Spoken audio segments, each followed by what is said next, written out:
اس کا نور ہدایت مکے کے ہر گھر میں پہنچے گا کہ لوگ کلمہ پڑھیں گے، تم بھی کلمہ پڑھ کر اسلام قبول کرو گے اور آپ ان کی زندگی میں ان کے وزیر ہوگے اور پیغمبر کی وفات کے بعد ان کے خلیفہ بنو گے۔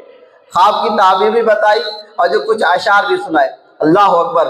ابو بکر یمن سے واپس آ گئے، جیسے ہی مکہ شریف میں تشریف لائے تو سرکار علیہ السلام نے اعلان فرما دیا، اعلان نبوت کا۔ اب شیبہ، ربیہ، ابو جہل یہ سارے ملے اور کہنے لگے کہ ابو طالب کے یتیم بھتیجے نے نبوت کا دعویٰ کر دیا ہے اور ہم تیرا انتظار کر رہے تھے ابو بکر، تو آئے گا تو اس معاملے کو حل کریں گے۔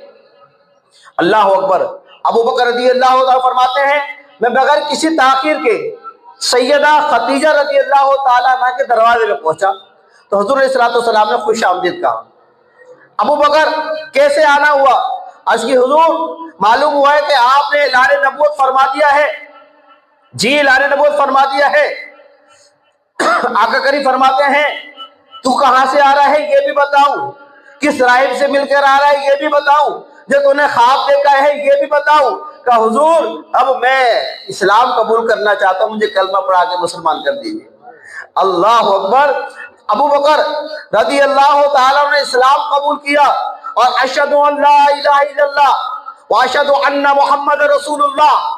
ابو بکر رضی اللہ تعالیٰ پڑھتے گئے اور فرمانے میرے ایمان لانے پر پورا مکہ اتنا خوش ہوا، اتنا خوش نہیں تھا جتنا خوش حضور علیہ السلام تھے۔